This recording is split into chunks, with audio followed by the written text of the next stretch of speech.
So it's by the grace of God, da-da-da-da. Like I was literally just singing da-da-da-da. And I went to the piano and I was like, this is my idea. What can we do with this? It's going to be called By the Grace of God. This is a saying. And I mean, granted, now I know Katy Perry has a song called By the Grace of God. So I thought it was really unique, but apparently I'm not. And we have the same spelling in our names. So apparently I'm really not unique. Life can feel like a roller coaster, but in the beauty and the chaos, if you look for it, life is full of love, joy, and kindness. Welcome to the Candace Cameron Bure Podcast. We're here to share conversations about life's challenges, celebrations, and everything in between. Season 3 is Stories and Songs with Katy Nichole. Come join us.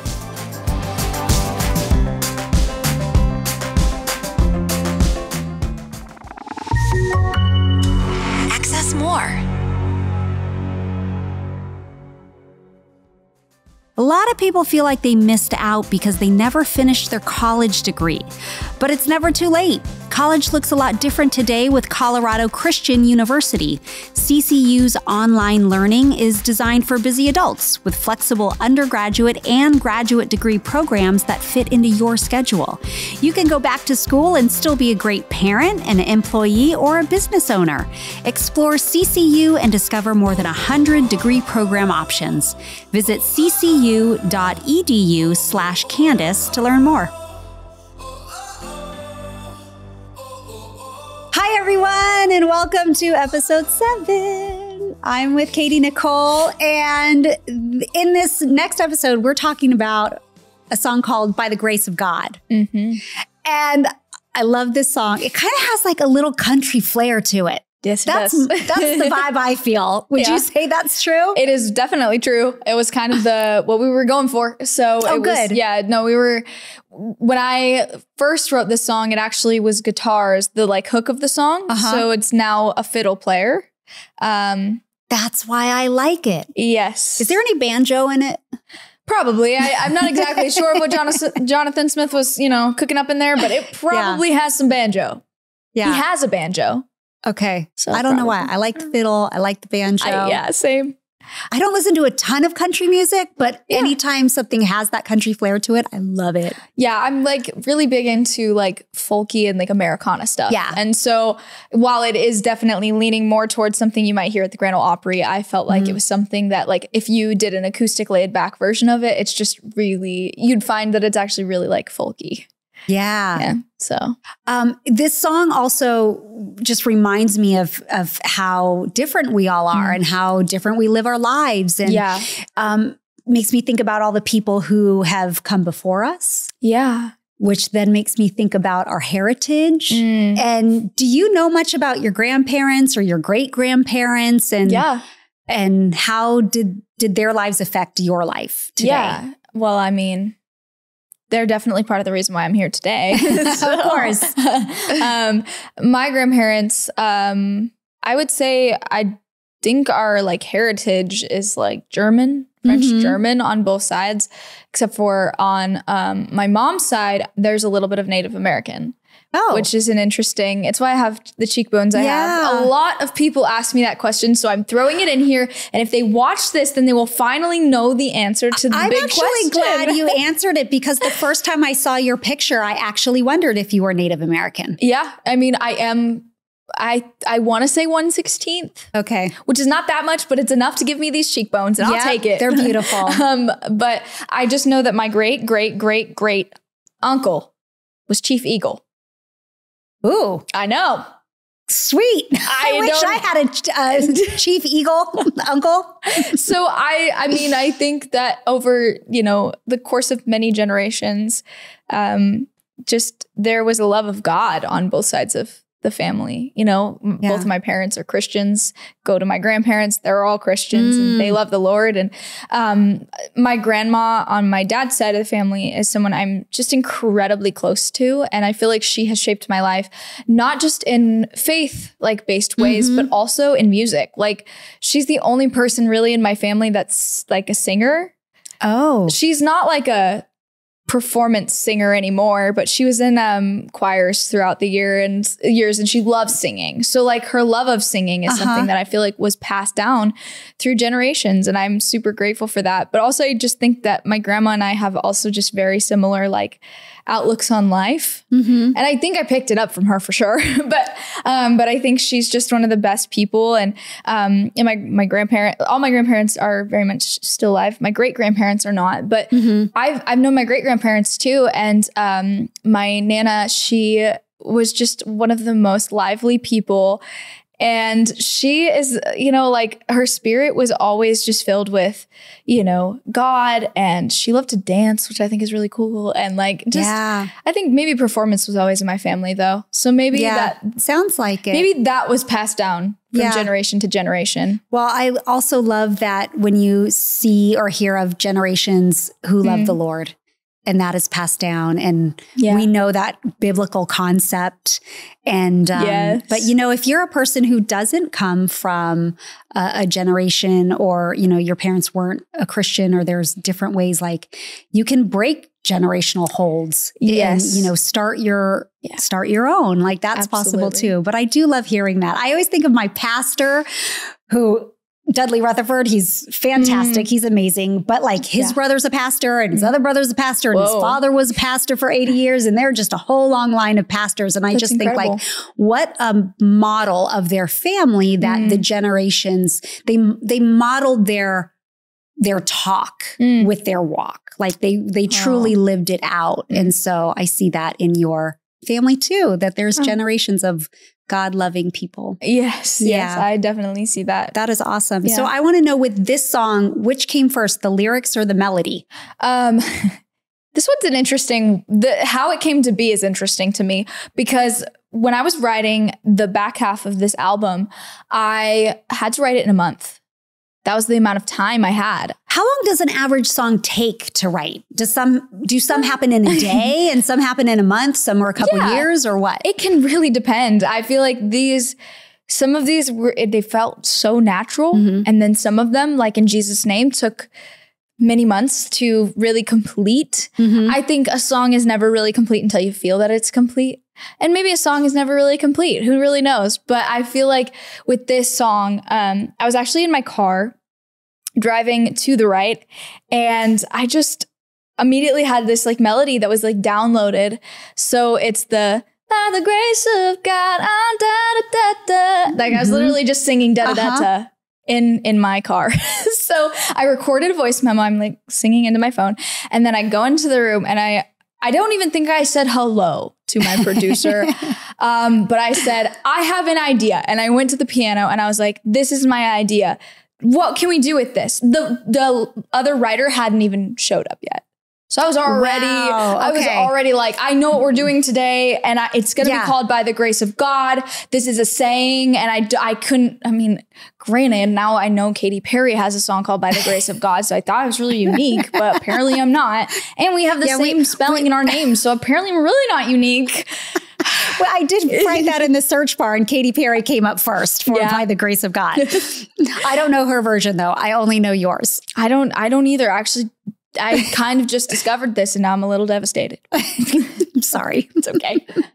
With all of life's pressures, going back to school to finish your college degree can be intimidating. How do you find time to take classes, do homework, still be a great parent? How do you make time to study and keep up with a full-time job? Well, I'm here to tell you that Colorado Christian University has online learning figured out.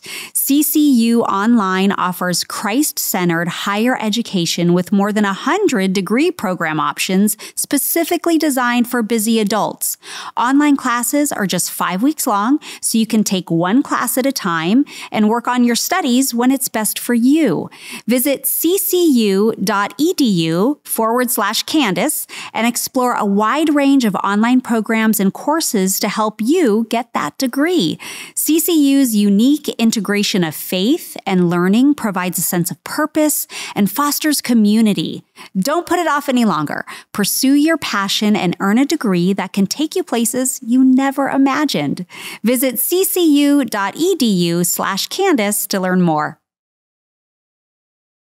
No, it's all good. It was something that I thought was a cool phrase because even I've heard you say multiple times, I'm only here by the grace of God. And that was kind of the point of me like writing this song was I was like, that's a common phrase that we all use. It's like the amount of times that I've been like, you know what? The only reason I'm doing this is because by the grace of God. Yep. Like it's only by the grace of God. And so this song was really truly like, it's about a redemptive like story, you know, and in my life, I've definitely seen a lot of redemption. And I could go back into some of the episodes we've already done and talk about, you know, just the time in my life where I didn't really care if I made it to tomorrow at a point in my life. And that led me to treating people not so kind. And I know that I needed a lot of grace and a lot of mercy from God in those seasons of life, you know, and I usually spoke out of a lot of insecurity that was in my heart. And so there's lines in this song that kind of talk about us like facing our consequences from our, like the actions that we take, which I think is really important to like say. It's funny too, because this song is so incredibly upbeat, but if you're really paying attention to the words, you're actually going to find. Oh, now I want to go back and look at the lyrics now. We might need to, but I was like, can you? Yeah, let me read the part that I'm talking about. It says, I've got some scars. Yeah, I've been through it. The consequence of my own doing, which that is very true of my life. I've definitely had to face the consequences of my actions. And like I said, you know, sometimes I was projecting things upon others. I would say that when I was in like junior high and going into high school, I was really insecure about my body. I got bullied a lot in school. And so out of my like, I needed to defend myself. I became incredibly defensive because I was like, I need to fight back. But truly fighting back for me sometimes meant I would treat people badly even though they didn't treat me badly. See, I got bullied in middle school also, but I wasn't a fighter. I was go into flight. So I would go run and grab my big sister who was still there and then ask her and her friends to fight for me. Oh, but I cowered. But I know, I understand exactly what you're talking about. Yeah. It's like, well, and I never wanted people to fight my battles for me. So it was kind of always like, well, if I'm going to get treated badly, I'm going to fight back. Like, and that's just my spirit too. It's just kind of like, I have a very like justice based. We talked about this too. I'm like going back into our conversations and I am definitely for justice and like justice needs to be served. But it was at a time in my life where justice didn't necessarily need to be served, that I was just treating people bad because I didn't care. And I think that was where I had to be like, well, hurt people. Exactly. And I've never felt that phrase more than looking back on my life to that point, because it's like, I was so broken inside that all I knew to do was just get upset and angry at people, which wasn't the right response. But I think I also had a really hard time being able to manage my emotions at that age. Yeah. I had a lot of really big emotions that I was not even sure how to identify at points in my life. And so I let it out by getting, you know, kind of like a volcano erupting. I would let it like fuel and then it would just one day, and it was not healthy, not good. And I've learned from that, of course, but also I know now, like, because of the amount of maybe even bridges I've burned in my life, you know, from that age, like it's only by the grace of God that I'm here.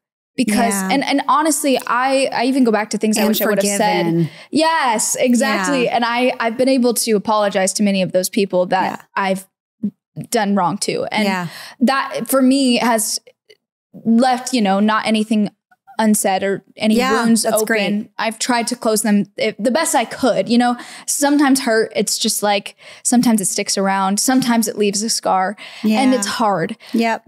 But thankfully, the thing I can do on my end is apologize. Yep. I can only control my actions, not their reactions. Yep. And so I have to look at it like that. And I have to be like, well, by the grace of God, I'm here. And I can only pray for that person and apologize to them. Yeah. That is it. That's all that I have in my power. That's good advice. I mean, such good advice. Yeah. If only everyone did that.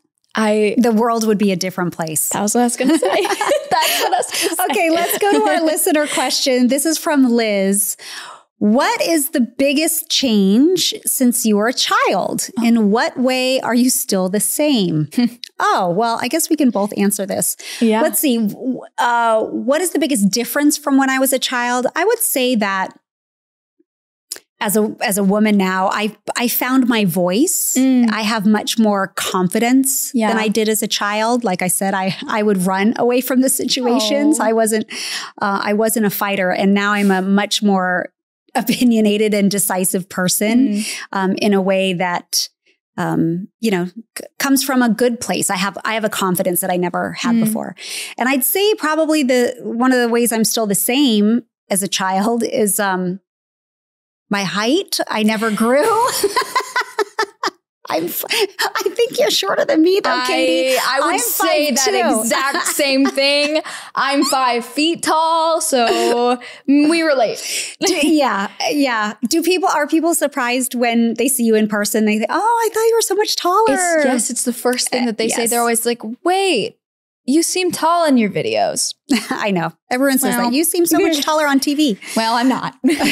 So. Do you have something that has changed since you were a child?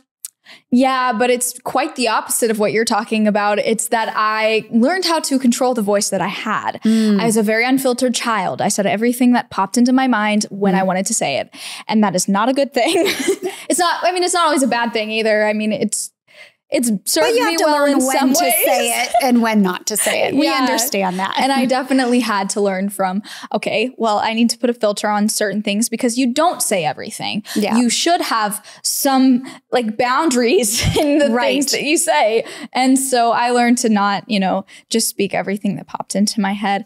But I would say the same exact thing, that I hadn't really grown a whole lot. So we share that. We have that in common. Yeah. All right. Well, thanks for your question, Liz. Are you on our email list yet? Every week we send out show notes, ideas. We even answer listener questions there too.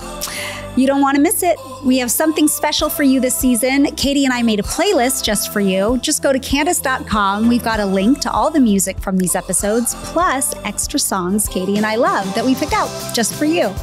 So go to Candace.com to find the link, and it's all in our show notes. Until next time, be grateful all day, every day. Oh, I love Katy's creativity. Click that thumbs up button if you think it would be awesome if we could all have Katy sing to us personally at least once a day. Candy Rock Entertainment, all rights reserved.